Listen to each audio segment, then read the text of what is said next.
Ladies and gentlemen, I am your host for today's race, Insane Layer 13. Although I should immediately correct that and say that I am not the host for today's race. I am your host for the broadcast for both of today's races, because today is the Duels at Daytona, where the field gets set for next week's Daytona 350, which is the longest and biggest race of the OSRL season. In the broadcasting booth with me today, I am joined by two-time series champion PZ Frenchman Man. PZ, it's a pleasure to talk with you again. Pleasure to share a booth with you as we're preparing to get underway for the first of our two races here. And let me say that I am thrilled for this new season. New names everywhere, old names just keep coming back for trying to get the glory they couldn't have the year prior. Still Daytona, still that, how can I say this? Chaotic, random vibe of coming from the 2.5 mile oval track that is a staple in NASCAR. Really excited and really eager to see what our drivers can do. Yep. So today we've had 21 drivers show up for qualifying for today's event, but we will only see two races of 10 drivers each. One of the big things going into this, the pole sitter can elect to maintain pole position, not take any points that you could potentially earn from the duels, and instead just sit out the duels. Your pole sitter for the Daytona 350 is this man who's just come into the party, SRD Shredder. He is your pole sitter and has declined to actually race in the duels. So Shredder, go ahead and include your audio. Pole position here at Daytona for 350 next week. How does that make you feel confidence-wise going into that? It's sort of the norm now. Daytona is the only track where I've got a nearly spotless record on. I think I've got about 3 poles for the 350. And I think I've got every single pole for the one we have mid-season. Well, so it's just a norm thing. I didn't really think I'd get this one, because going into the final lap, I had a engine just decided to cut. I don't know, good second or whatever, going to turn one or whatever, so I thought I'd lost it, but I'm straight at the start of that. And then I pulled out a beans lap from somewhere and got pulled by 2 1,000s, I think it was, the second. So yeah, it's a sort of the norm. It's getting pole here. The race is anything with me. You've been one of the fastest around this track, and also saying that we might have some people running on steering wheel and others on controller. You're one of the fastest that could match people running on steering wheels while you being on a controller, which is something that I still do not understand to this day. Yeah, I've decided for the qualifying just now, because I've had I did next to no practice, so I just decided to rip the wheel out and just see what happens. Because I've noticed I've been getting noticeably worse at Daytona with my controller on here, so I'm maybe moving to the wheel for just Daytona. Miami and in the oval, they'll probably stay controller. But for here, I need the position of the wheel. I cannot do it controller. Last time we came here, I don't know, nearly caused about 3 wrecks and then completely binned it on the final lap on the second to last corner. Turned down from the high lane into second place, took him out the race as well, and just everything. I don't trust myself in control anymore, so I'm moving to wheel for Daytona races. Well, that also leads to one other question, I guess. You've made it very clear that you seem to have issues with concentration and almost blacking out on the ovals, which is ridiculous, but I can also kind of understand, I guess. Do you have any sort of plans or anything you can do in general to try and mitigate that issue next week? I don't think it's with my brain. It's going around ovals. It's more of like keeping myself entertained. Like my brain gets bored of the more mundane activities, turning left at the time, which is why I don't really fade at road courses more, because you're turning left and right. You think about stuff. At ovals, you just turning left a little bit, then coming off it slowly, then going back onto it, so then coming off it slowly. And my brain just gets tired of that really quickly and just starts, shutting down because it's not processing enough. I think it's PZ. Yeah, PZ might be having a little bit of a connectivity issue. We'll see what we can do regarding that. Having another revolution over in Paris. Taking a while. Alright. Well, either way, Shredder, I do want to say thanks for being willing to jump in and talk with us over that. Maybe we'll get to talk to you again next week at, after a potential 350 win, maybe? Weirder stuff has happened. Yeah, I'm hoping. That's a screwed microphone, Jesus. Peasy, can you hear us? You there? Peasy. Technical issue, people. Sorry about that. I mean, it was working fine a few moments ago, and that's the frustrating part. Now it's gone analog.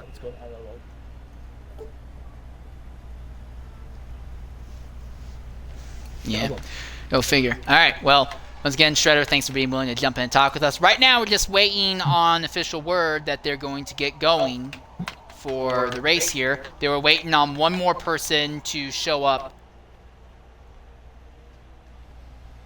How about BP? He's got into the race. Yeah. He's in this heat. Do you want me to back off, or do you mind if I stay in? If Peasy absolutely is unable to stay in, I guess he could stay, but otherwise you might as well bounce. I was on my just as mute mic.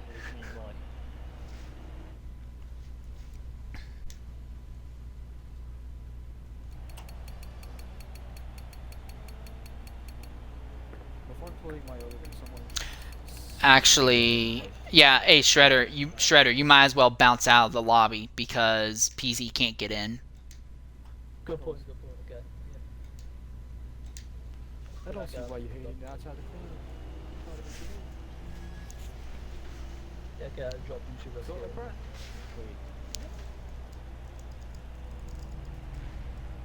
I don't know what just expired on me for some reason. What? What the? That been a year already. Actually, yeah, that would make sense if it had been a year by this point. Actually, you were going to try last year, but that's when you redid it then. Yeah. I think I did. Like later in the year. You did later in the year, but this season is also starting later than it did last year as well. No, but by that I mean like I renewed my subscription. I believe either in May. It was definitely March because it was early on in the aborted season we had last year. Wasn't right at the start, but it was early on into it. Because I remember you said your thing ran out then, so you was looking for something to go for that season going. Yeah. Looks like it's a no because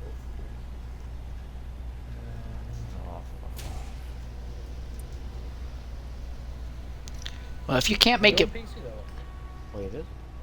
if you There's no 12 again? no, they got rid of that. Yeah. Oh, fuck off. Xbox this last year went ahead and changed their entire subscription model thing. It's weird. Well, if you're able to join, that's cool. But if you think you're gonna be able to join in the middle of the broadcast, just stay in. But if not, I might as well bounce. I don't know. It's up to you. Real quickly, as we turn our focus now onto the racetrack, the pace car being driven by Icky 1975. So we do want to say thank you to him for being willing to do that. My controller is now beginning to act up. Go figure. There we are, fixed. I guess I'll take it off. Alright, so going from 11th, so he missed qualifying, but he will be in the duel itself trying to make up positions. This is BP Ultimate in the number 21 Gumtree machine. Then just ahead of him this is the fight for the positions on the outside row.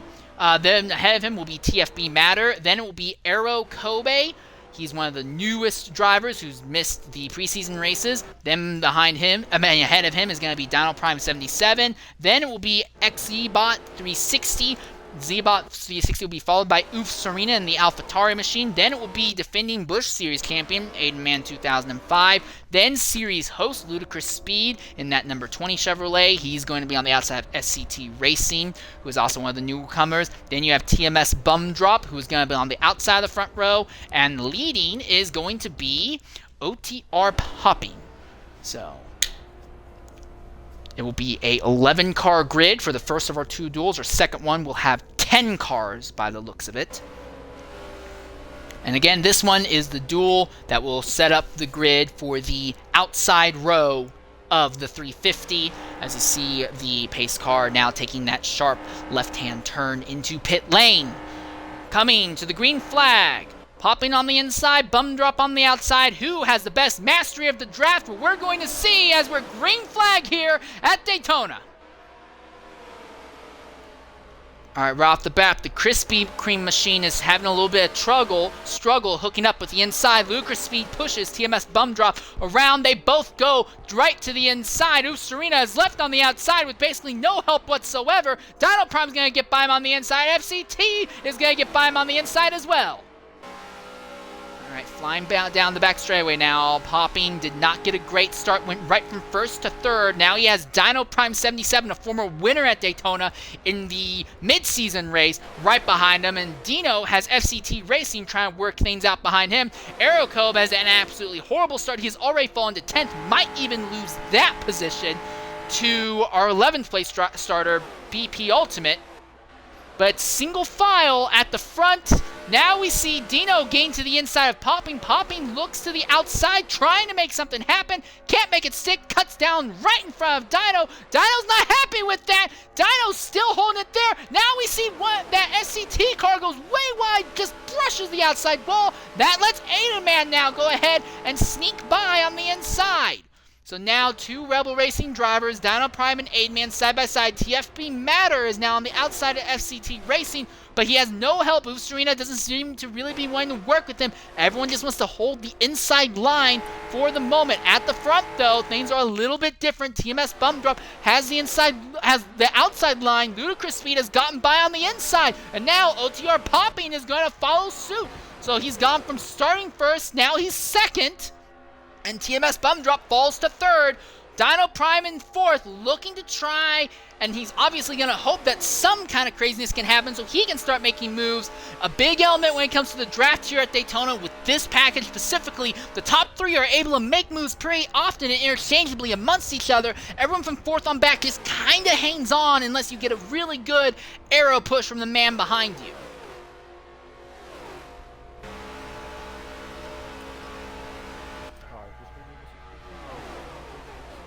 Sweet. All right. At the front, it's still nose to tail, first through sixth. Oh, okay. Enable station. Yes. Of fucking course. Ludicrous Speed still holding position right now. Again, only a 20-lap sprint for both of these duels. Nothing close to the 70-some-odd laps that you have. Well, it feels like 75 laps. Not anywhere close to the long real-life duels that you actually run. These are outright sprint races. No need for pitting. No need for anything. It's just put the hammer down right to the end of this event. But we're now seeing a lot of drop-off as the drivers at the back of the grid are now beginning to deal more and more with handling issues. They start falling off the back of the lead pack. The top 3 have kind of opened up into their own little group, and then you have another group of about 3 from Dino Prime, then FCT and Aiden Man in 4th, 5th, and 6th. Oof Serena is kind of hanging on to the back of that, but is losing off on that bit by bit as it is going on. Popping and Bum Drop not really working together very much to make anything happen at the moment. And then farther back, it's just a bunch of 2-car drafts with TFB Matter farther back there. He is working with... Who is that Matter is with? I'm trying to see. Matter is working with Xbot 360, and then BP Ultimate is working with Aerocobe. Cobe, horrible start to this. Ended up dropping almost right to the back immediately. And then ended up taking up so much speed that off of BP Ultimate that BP wasn't even really able to carry momentum forward. And they've just lost total touch with the lead group. All right, Popping now looking to the outside down the back straightaway, and the entire front two groups have caught up a bit. Now Popping looks to the outside. No one goes with him, no. And now this lets Dino get on his inside. Popping very nearly touches the outside wall. Dino holds the inside. Popping now falls to the 4th position. Might even fall behind that.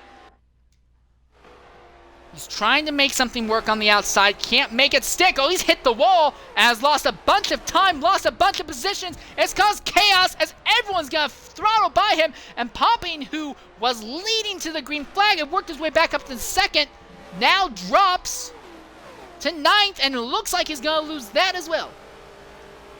That would have been, I can't tell who that is because how slow, that would have been not Aiden Man. No, it was someone else who was ahead of Aiden Man, because there's also been, yeah, it was FCT Racing probably who may have hit him and bumped him out, because FCT Racing has also lost a position to Aiden Man. So this has significantly spread out the grid at this point in the event.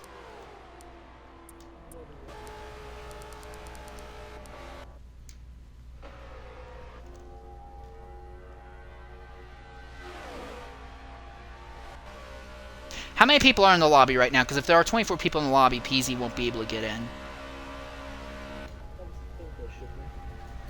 Alright, but at the front is now Ludacris, TMS Bum Drop, Dino Prime, and then a lot farther back is a bundle of cars, Aiden Man and Oof Serena fighting for those positions back there. FCT Racing on the inside trying to make something happen on the inside. Inside line's faster around here, but having drafting help on the outside will make the outside automatically superior. The question is, will Aiden work with Oof Serena long enough to drag Oof Serena around FCT on the outside, and will they be able to do it quick enough before this group behind with Matter catches them?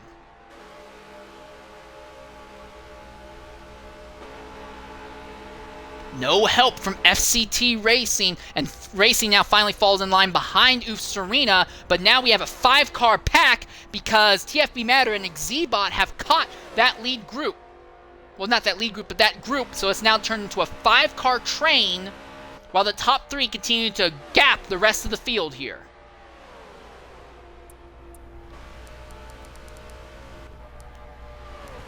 OTR Popping has fallen 1 second off of Aero Cobe and BP Ultimate, so it has gone absolutely horrible for him, and without a yellow flag, there is no way that he's going to be able to regain any of those positions by the looks of it.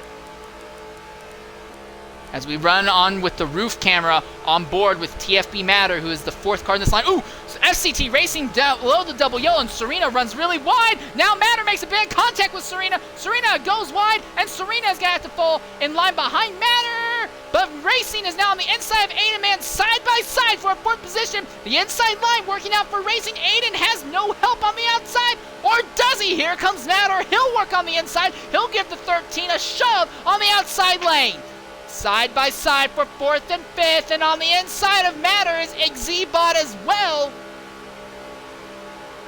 Aiden gets a heck of a push down that straightaway, and he'll use that to nose himself ahead of FCT Racing. Will he cut down in front, or will he drag Matter with him on the outside? Going into 3, yes, he's staying on the outside. He'll work with Matter as long as he can. But on the inside, Racing has the faster way around, and now Xebot is on the inside. He wants to work with Racing on that inside lane as well. As they continue to circle here, we still have about 8 laps left to go in the session. It's 2 by 2 for this position. Matter, Aiden Man, very, very competent in that outside lane draft, but Xebot and FCT have a faster inside lane around the track, and if Oof Serena catches it, will upset everything. Matter aborts pushing Aiden in the middle of the corner. He drops to the inside. I think he realizes that there's not really any winning here unless Oof Serena catches them and works with that outside group. For the looks of it, Oof Serena is way too far back to actually catch either of this group, either the inside or the outside line. He is way too far back. Aiden Man comes down, makes a little bit of contact with Xebot, but as these two keep fighting, it just works out more and more in the favor of FCT Racing. Now Racing comes to the outside. I think Racing runs to just try and block whatever momentum he sees. So basically, FCT isn't blocking Xeba or Adaman. FCT is really blocking Matter. Whoever Matter is running behind is the man who's going to get the arrow shoved down the straight. That's the man that FCT Racing is going to want to try and keep behind him by any means necessary. What he doesn't realize, though, is that by doing that, he actually has just enabled right there Adaman to get a push that will pull him around Xeba, around the outside. For those watching at home, the air bubble determines whether you're pulled in a draft with somebody is 50 meters. If you happen to see it on the ticker on the upper side of the screen, if someone is oh yeah, you I'm speaking in meters, but you're probably in either Yep, feet or feet, yards. probably feet.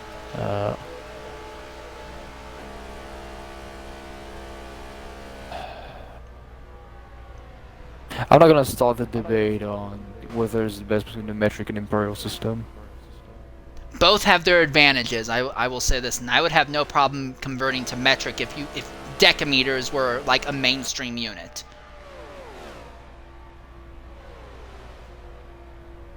But anyways, as we turn our focus back onto the circuit, now we're seeing this 4-car draft. Matter is struggling to keep pace. He's actually starting to fall off. That's kind of, like we said, that's the way this package works around here, coupled with the way that the cars are set up aerodynamically, the way the engines are built, and the physics in the game. You can get a 24-car train, theoretically, but the longer, here at Daytona, but the longer and longer it goes on, the more and more the driver behind drops off. And then you see the drive, and then after that driver is about 2-3 seconds off, then we see the next driver in that line start falling off on their own pace, and it just all kind of streams apart from the back to the front until you just have a bunch of groups of 2 or 3 cars.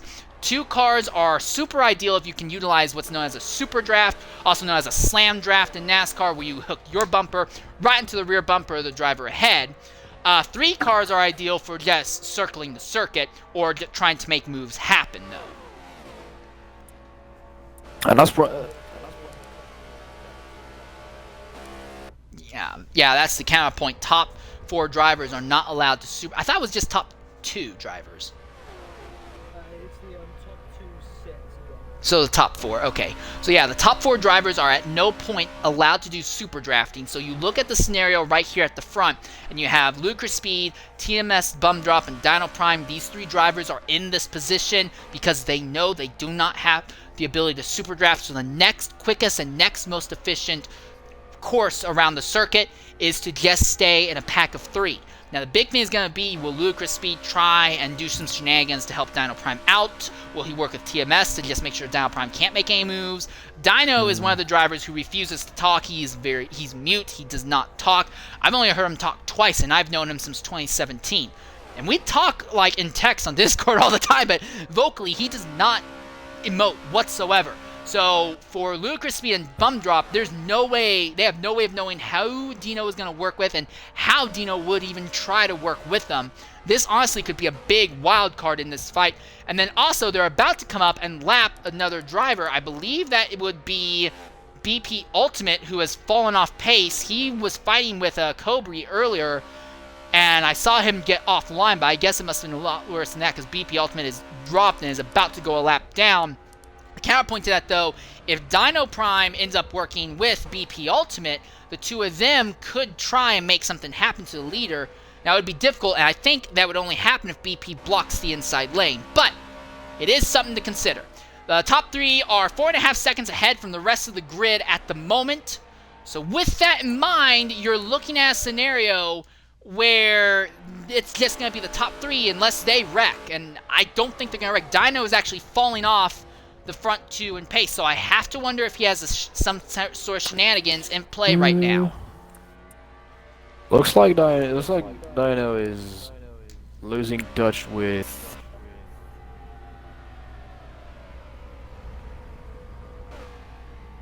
Yeah, as I can see on distances between cars, I believe. Oh, never mind. I think he dropped off a bit, and then he's encouraging Bum Drop to drop off in pace. Or trying to, but this is it. White flag is in the air. If Dino's not caught Bum Drop already, he's not going to be able to give him a push. Now Dino is going to work with Ultimate by the looks of it. So Ultimate falls in line behind Bum Drop and Dino, but as this stands though, it makes it to where there's nothing that anyone can really do to Ludacris, because I don't think anyone's in a position to really help Bum Drop. Alright, Also, coming to the checkered flag here. Also keep in mind that it is easier for people on the controller to hold the inside line than the outside line. People running on the outside line are mostly people that are either really good with their controllers or running on the steering wheel. Alright, checkered flag is in the air. Across the line, it will be Ludacris Speed, Bum Drop, Dino Prime, and then behind them will be FCT Racing, followed by Aidenman 2005. Then he will be joined by Xbot 360, TFB Matter. Oof Serena is going to come across the line in the 8th position. 9th will go to OTR Popping. 10th, Aero Cobri. BP Ultimate, he went a lap down, but he will come across in 11th, and that will be the end of this.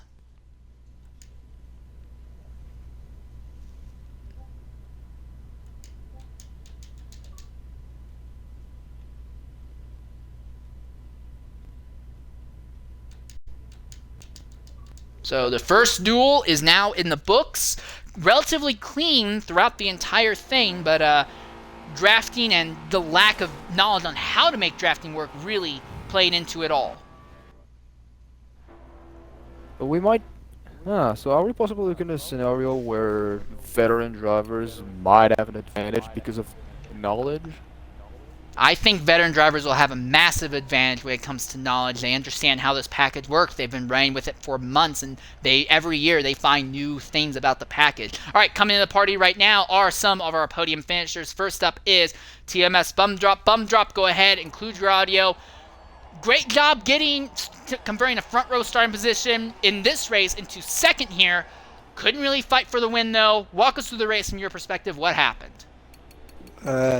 Well, I had a decent start. I got first after on the start and into first and second corner, and held it on for a while, and then just slipped up once, dropped back to third, but managed to get back into second and just tried to keep up. That was it.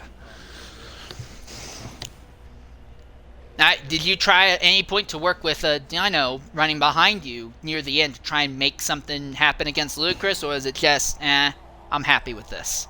I mean, I heard people saying that I should try and work with Dino, but since he's my first oval race, I'm not really sure how to work with people yet. So in the end, I just decided to keep up and just keep second.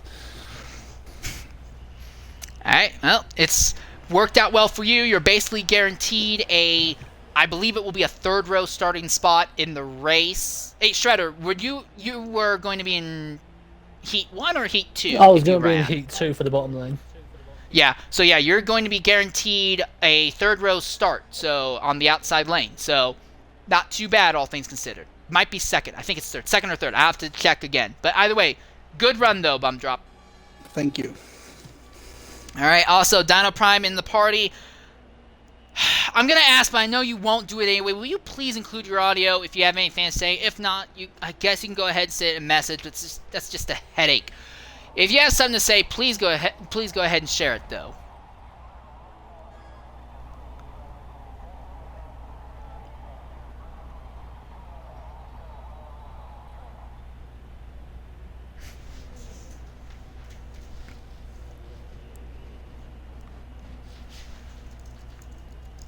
My man really be a Kimi Raikkonen fan.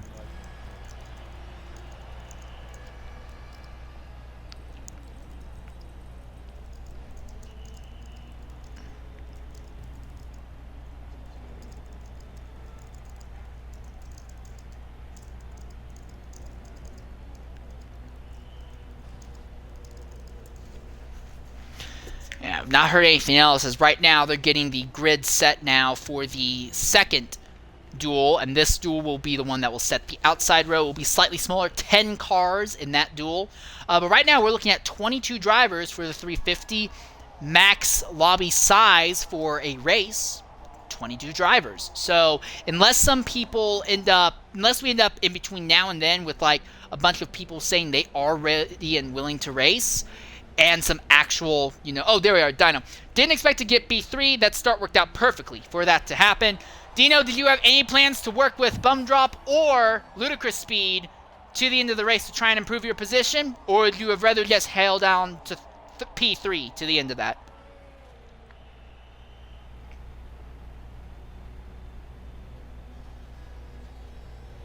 is to see a few of the drivers who are short on time going ahead and leaving the lobby. The ones that have already participated in Duel 1, that is.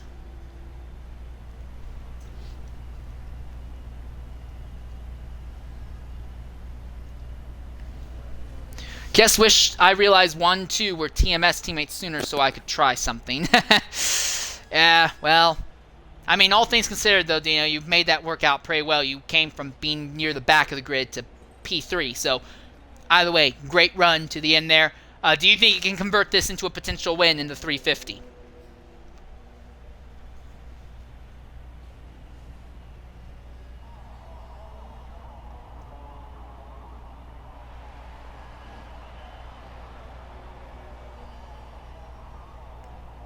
I'd love to, he says. But no Just- promises.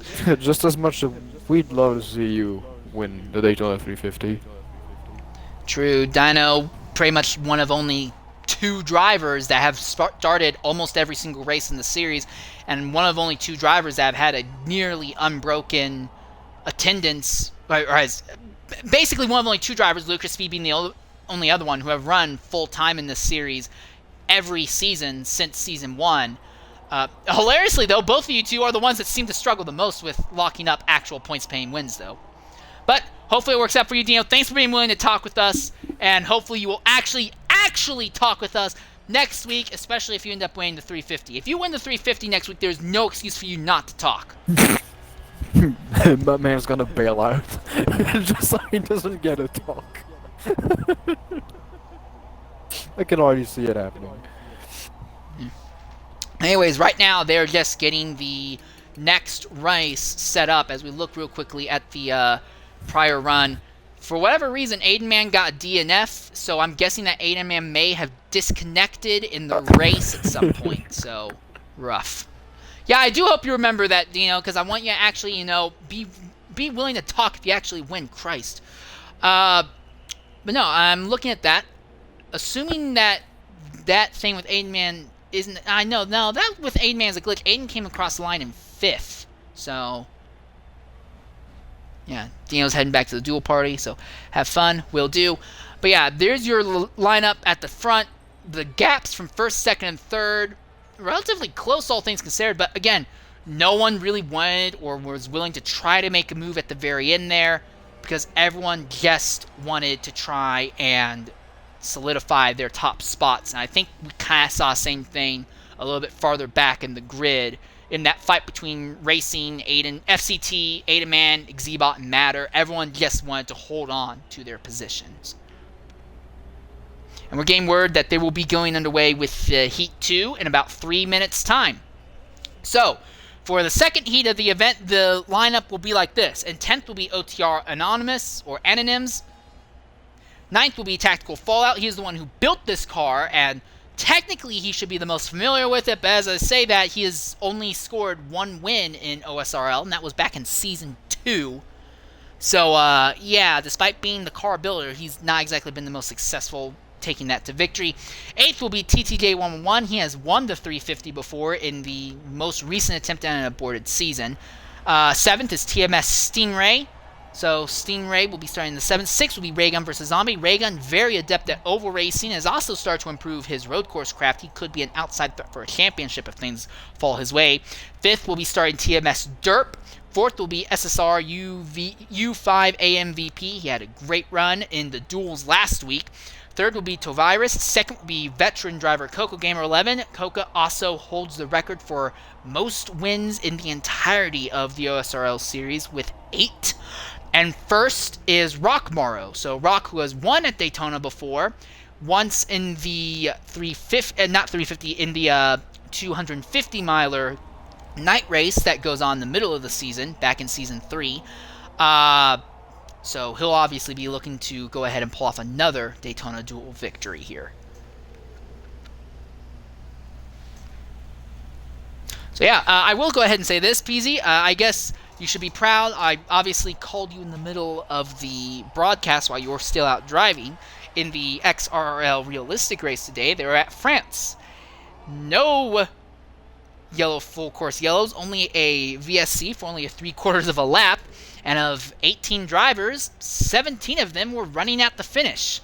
And of those 17 drivers, 15 of them were on the lead lap at the finish as well. So a very competitive race in the XRL Realistic League for F1 2021. And on top of that, because it was green almost the entire way through, everyone except 3 drivers ran out of fuel on the last lap. When the attrition happens in your fuel tank and not on the racetrack, that was awesome. I wish I could have been there. Life just puts itself in the middle of this, so I do whatever I can. Yeah. Well, it's definitely a event that that hopefully someone will be willing to clip and share with you at least the last lap or so to share with you, because it was crazy seeing, you had no idea who was really going to win to the very end. All right, so here we are, getting ready to go underway. 10-car grid for the second duel. This one will set the lineup for the inside line in this event. We know that front row starting up front is important, but if you miss a gear, you could blow this duel wide open for anyone from the back to the front here at Daytona.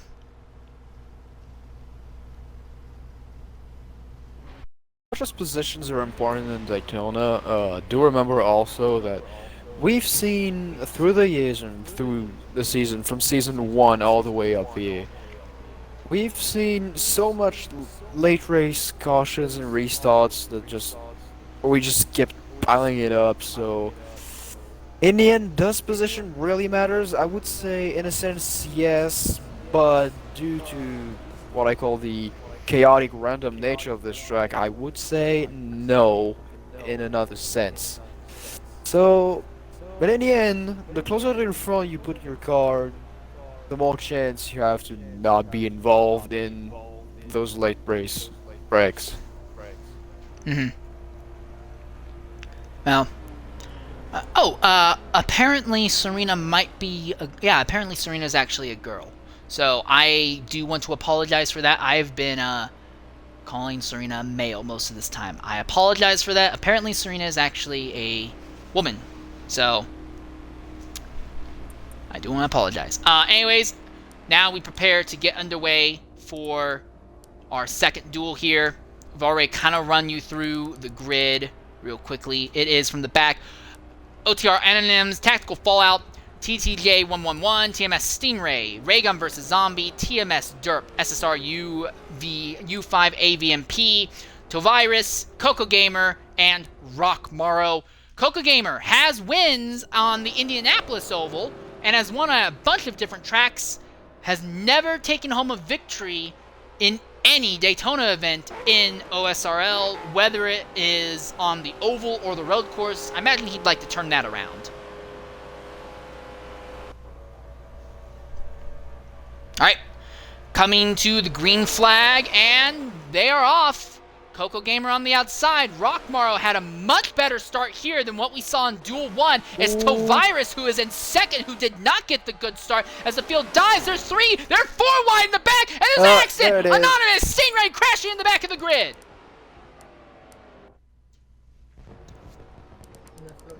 And that is the yellow flag out on the track. Rockmorrow will maintain front position. Coco Gamer will maintain second. As they went 4 wide in the back of the grid. Well, I'll give them credit. They were trying to give us some of that 8 wide racing right at the start, but just wasn't the time or the place for it. Yeah, so right now they're just trying to get back to the safety car at the moment. Safety car will pick them up in about turns 1 or 2, so we will be going green on what will be lap 4. Realistically lap 3, but will be lap 4 here at Daytona in their first accident in the duels as they try splitting it 4 wide at the back of the grid. Really aggressive on the start where there's a lot of people around. 4 wide going into 1 on the opening lap is not the most clever thing I would suggest to do, but a lot of people on the on this duel said I'd say, not familiar with each other, since most of them are names I discover, to say the least, and only I'd say probably half of the field right now has been competing in OSRL in previous years. But already, experience is floating its way to the top. 3 of the top 4 here are drivers who have years, at least 1 year, of experience in OSRL with this build at Daytona. As we are back under the green flag, Coco Gamer really held back on that restart, and it stacked up the entire outside lane.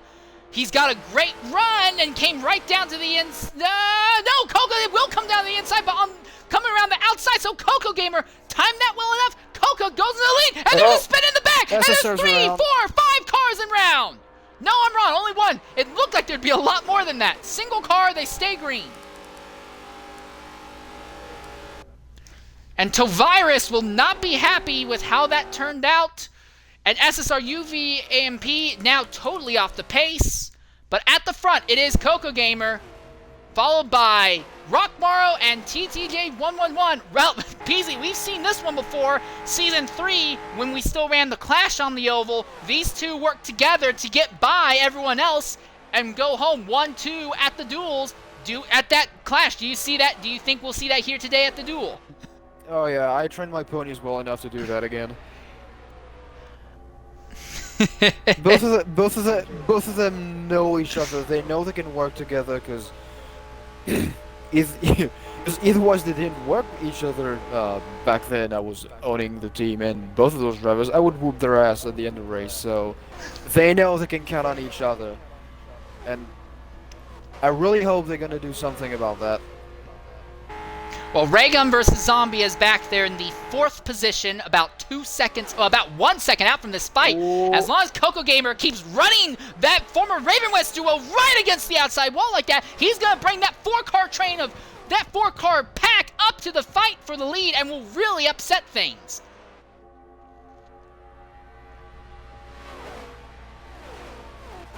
Coco Gamer, ooh, Coco comes up.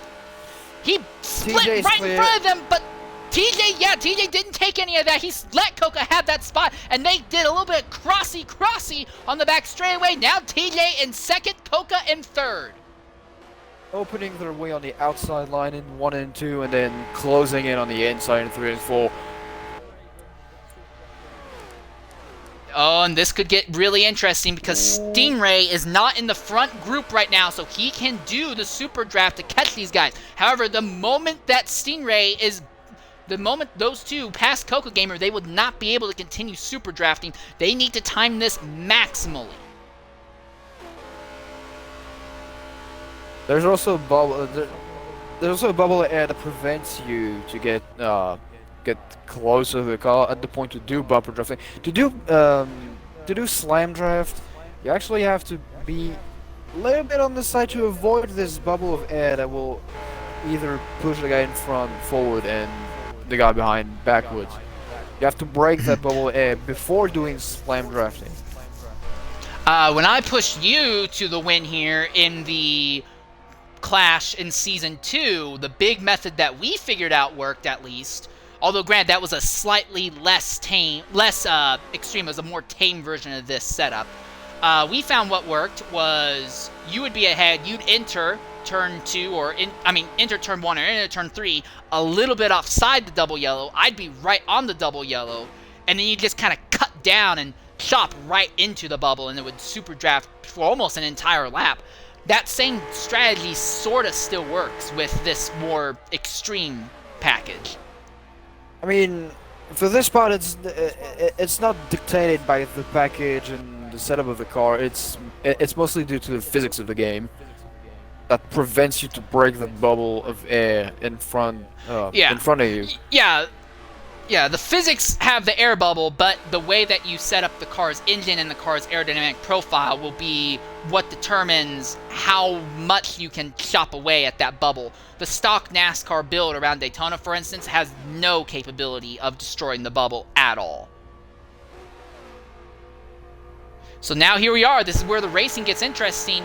We're seeing Raygun going on the outside. He wants to work with Coca Gamer. TMS Stingray, though, wants to apparently stay on the inside and stick with the Raven West guys. And because of that, everyone just kind of chops back down single file. Ooh, this is Sting... not really looking good for Stingray. That I can see him losing touch with the pack of 4 in front of him. But as soon as he starts losing touch, we see Raygun and Coca go to the outside, and that causes some aerodynamic drag for the guys ahead and lets him kind of close in. And you can just see how these cars shuffle at this 2.5 mile speedway. All these cars fighting for a chance to get at the front row. I'm sorry, okay? I had a line in my head and I botched it. It happens. It happens. No worries. I will probably be the one to say the most dumb stuff around. Because, Ooh, there we are. Coca, Raygun got a little bit twitchy, but had a great run out of the corner. They're looking to the outside of TJ right now. Still can't make it stick.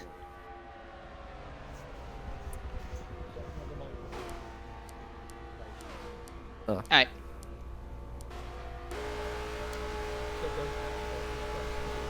Yeah, just letting people know that we have some, I'd say, track official assistance in the booth with us. His audio is not included, so a big thanks to SLE Shredded with us. Alright, so now Raygun seems to be falling off of that top 3 just a bit, but as he falls off the top 3, he kind of backs up into TMS Stingray, and then the two of them kind of hook back up and close back into the lead group. I don't think there's anything you can do. As long as first and second here are willing to just run the inside line, there's nothing you can do unless somehow somebody can get a super draft going on the outside. Looks like Coco just backed up to the group of Raygun and Stingray just to get. Oh, he's getting some slam draft from Raygun, which I believe it's not a proper slam draft. I can see that number 5 sliding back and forth, almost gliding like butter off the rear bumper of Coca there. So it's not a true slam draft. This is about as close as you can get without being illegal. Now it's illegal, yep. Ooh, this will get reviewed. Well, I keep seeing it reminds me a bit of what they do in the real life Xfinity series, where you get 2 cars and then once they get onto the straight, they just keep bam, bam, bam, bam, like they're trying to make a new car.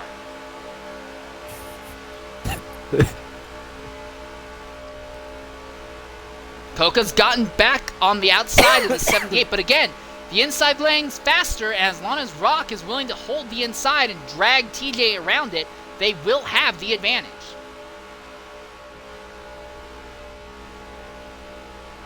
I can hear Coco just backing off the throttle just to get Raygun on his rear bumper. But as he does that, he also leaves Stingray behind.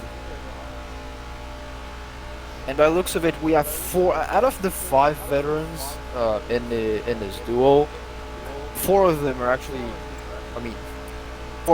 doing in the top 4. Yeah, Tactical Fallout is trapped back there in 10th, totally off pace and not able to run with anyone else right now, so. And he was probably, I didn't have my eyes on it, so he probably got caught up in. Yeah, they got a good run down the back straightaway here. Will they commit to sticking on the outside? You stay on the outside, it's slower, but you don't have to worry about a potential bubble from TJ killing your momentum. Well, it won't matter because now we see Rockmar and TJ slide up just a bit, and they try to force the aerodynamic bubble to form in front of the 7 car and hold him up. The problem is they did that, and all it did was back Coca into Raygun, and that broke this bubble between them and ended up actually making them just a bit faster. The counterpoint to that, though, is that that entire series of events took the entire front straightaway to happen.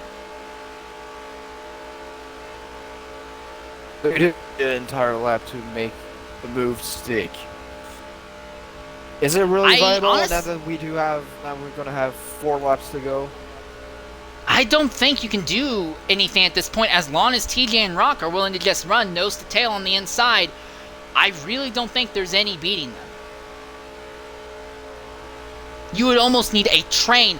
So again, when I ran in the Busch series, and they run a little bit less power, and they have a different aerodynamic profile, granted. But when I ran the Busch series, a single car on the inside, yeah, 2 cars could easily overtake them on the outside. But if you had 2 cars on the inside, you almost need like 7 guys on the outside to properly freight train them. Like, it's a pain to try and make it happen.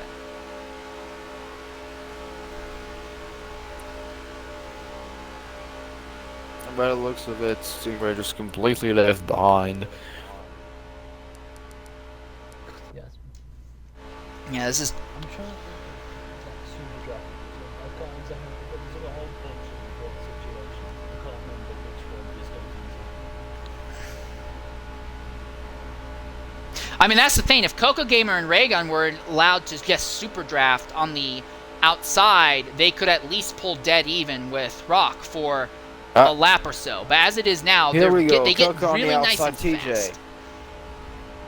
And Raygun, though, goes to the inside so he can get a pull off of TJ through the corners, and then he'll go to the outside to push the 11. Push that 7 down the straight. But again, it all kind of negates itself because TJ continues to be pulled by Rockmall, and we're riding off the back of Rockmall right now. He basically has the best view of this fight.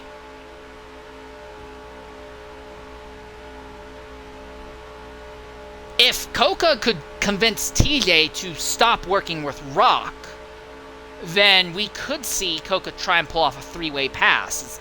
That's a move I've definitely pulled off and have been a fan of for a long time.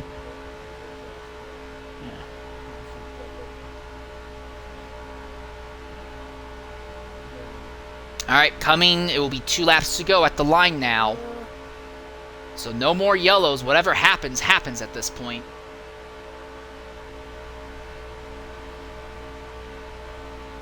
Looks like Coco's trying to put some pressure on TJ to either move ahead of Rock or induce a mistake in... He's driving in... I believe he's back in that. Yeah, the distance are correct. The air bubble that actually prevents them to slam draft has actually formed. And he's getting left behind, just like he left Raygun behind him. Yeah, alright, coming to the white flag this time, and for all intents and purposes, it looks like the battle at the front is over, and as I've been looking at the ticker at the top, it looks like this is it. There's no other real racing going on around the rest of the grid. Again, I think the big element is just that there are a lot of people who just aren't super familiar with the package. And then you get 2 people up front like this who are, and now Coca is trying to push TJ on the outside. Here we are. There's a little bit of a fight going on. TJ outside, Rockmar inside. Who does Coca work with? Coca needs to work with that TJ's machine all the way through and then shoot to the inside. Coming out. Here we are. Coming to the line. TJ outside, Rockmar inside, side by side to the line. TJ's got his nose ahead at the line. 3 wide. TJ gets it. Incredible! Coca didn't time that as well as he wanted, but TJ ended up betraying Rock at the last possible moment and took home a victory here in the second duel at Daytona. Clever move, timed it perfectly to Coco actually trying to put a move himself. Coco being a little too far back and couldn't start his move at the perfect time. Yeah, it was definitely, what we saw was definitely enough to help TJ get back in front, but it was not enough to help Coca get around them. All right, and now coming into the party are some of our podium finishers. Hopefully TJ will jump in sooner rather than later. We're going to try and get TJ in one more time here.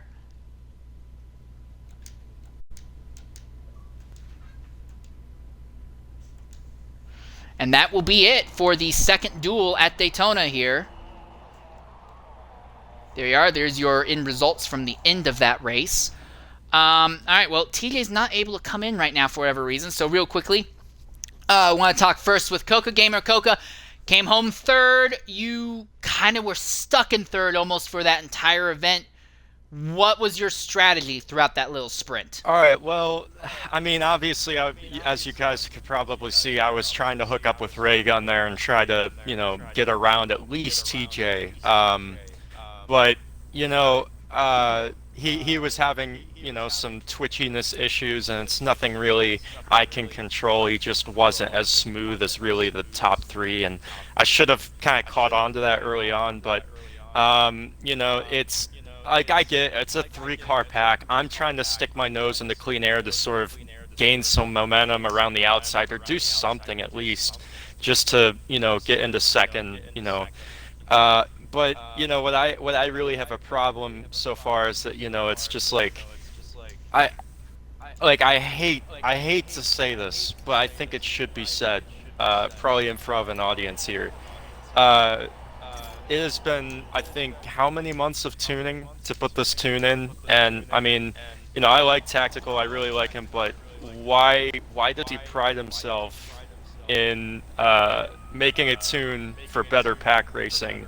And it clearly doesn't. And honestly, it would have been better if everyone drove stock, and that's saying something. So anyway, I'm just kind of disappointed in the tune, not gonna lie. Thought it was going to be more competitive. Clearly, I got my hopes up too soon.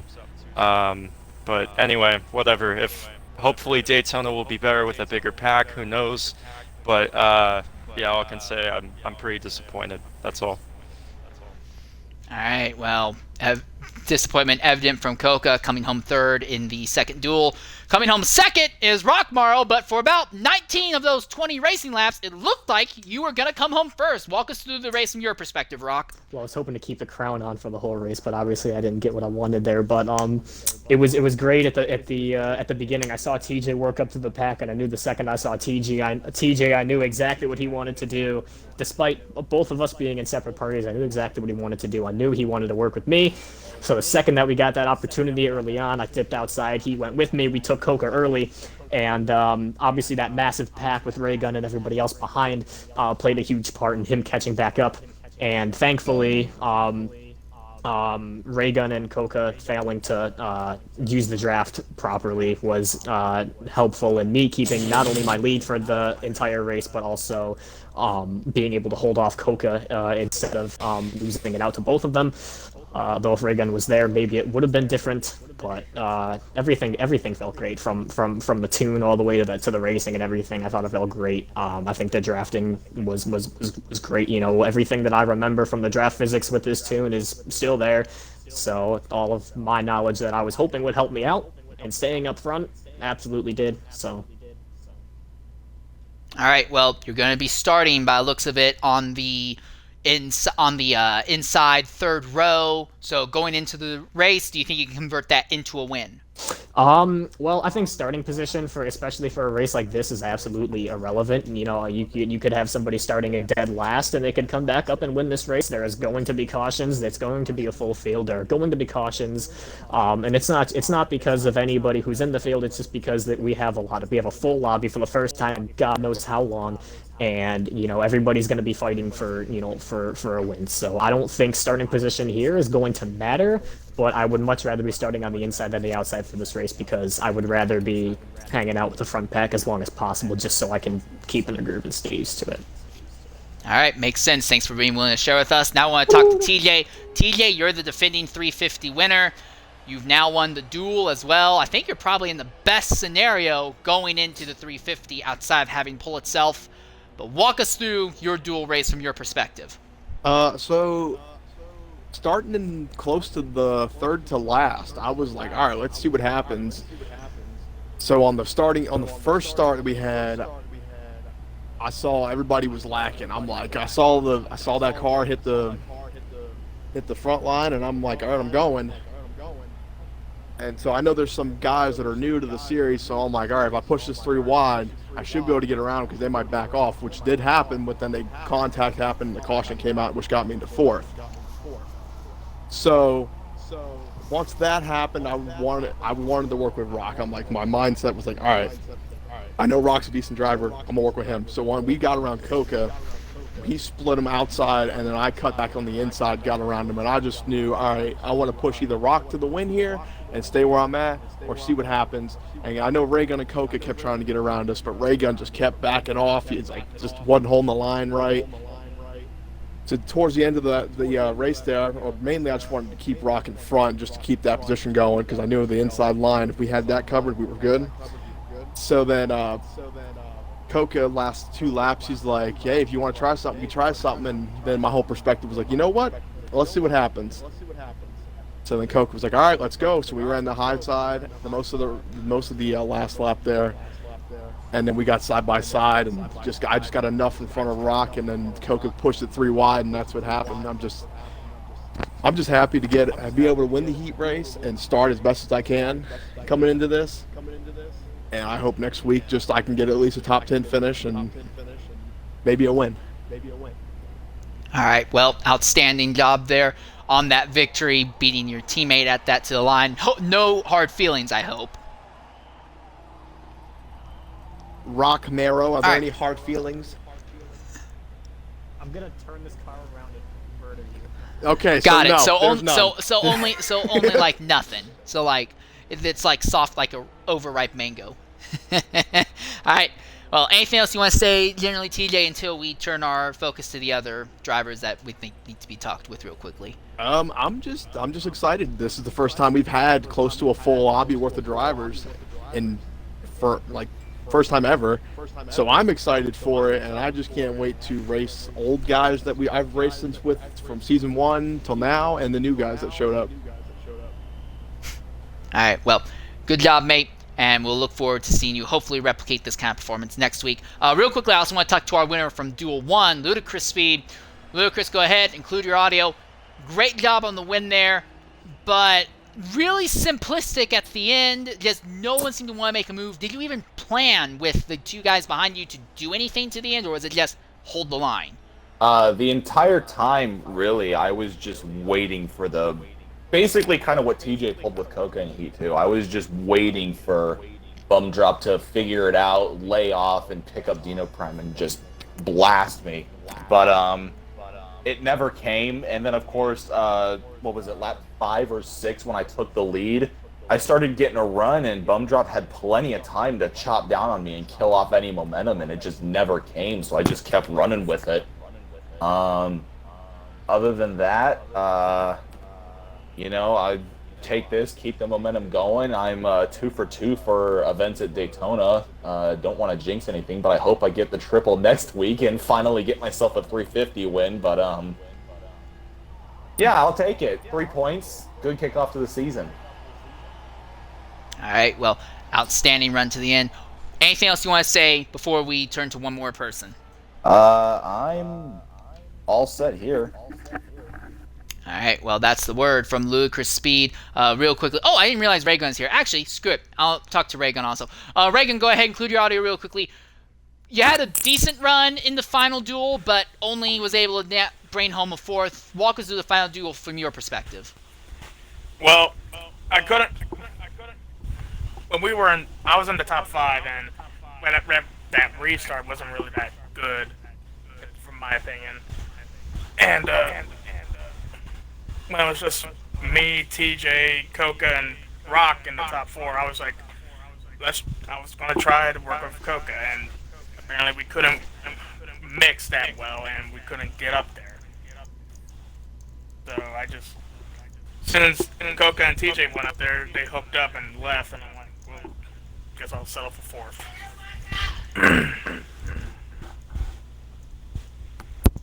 All right, so, yeah, ended up coming home 4th in the end, obviously. Going to be kind of a mid-pack. Do you think you can parlay that, though, into a potential win or even a podium in the 350? Knowing last year's 350, I didn't really compete that much, but hopefully this year I can compete in this Mint Mobile Chevrolet. All right, well, thanks for being willing to share and talk with us. One more person I want to talk to, and this is Tactical Fallout. Tac, You're the only veteran in that second duel that did not end up near the front at any point. Walk us through that second duel from your perspective. It was pretty shit, not gonna lie. I had a slow car in qualifying. It wasn't the best, and then I go ahead and I tried to, just run my way up the field because I knew people would be lacking on restart. So I was pulling, my best Jimmy Johnson impression, and pretty much just kind of got caught up in both of those, both incidents that we've had. We had that one caution, and then we had that second incident with that car spinning in the back of the field. I was caught up in that too, and lost all my run. I really had to downshift, and I wasn't happy about that one. So, and then I was just in the back the whole race. I literally couldn't do anything, and then I got turned. So that was my race. All right, kind of rough. On a different perspective, though, first time in a long time we're hearing a little bit of complaints, a little bit of dissatisfaction with the way that this tune works. Now, this is the tune that we've run here at Daytona since the mid part of Season 2. General thoughts regarding that overall, or you want to say silent, or what? It's understandable when you don't understand the car that well. It's understandable that certain assumptions will be made. What will end up happening is that sometimes you can't work with somebody as well as you wish you could. Sometimes it happens to all of us. It happens to me sometimes. It happens with others. It's just you have to find somebody you can work well with. This is a car that works good with other cars. The problem is though is that you got to also keep in mind that because of Forza's restriction with how everything is, the back car is always going to start dropping and not be able to do much. So you gotta really push and just try to make your best line possible. And I mean, you just gotta work with who you can. So you kind of gotta start thinking outside the box. You gotta think, okay, it's not working with this guy. Just try this guy. And you just gotta give and take. You're not gonna do the best, your first race out here because you're just like, oh, I'm amazing at Daytona. No, it's like this car is so dependent with other ones that you've got to make sure you can work with people. It's why I always preach that you find somebody who you want to learn to draft with and practice for these races. You find somebody and you practice with them. And if you can hook up with them, you will do amazing in the races. Well, anyway, thanks for being willing to jump in and talk with us and kind of elaborate. That will pretty much wrap up our broadcast here from Daytona. In a week's time, we will be covering the 350. Starting time will be a little bit earlier than where it was today. But yeah, this will have my entire attention next week. So I want to say congratulations on what looks like it will be a full field, assuming a bunch of people don't drop out last minute. And hopefully this turns out to be a fantastic 350. But until that time, I've been your host for this broadcast in St. Louis 13. I've been joined by PZ French Fry Man. I want to thank you all for watching, and I want to say good night.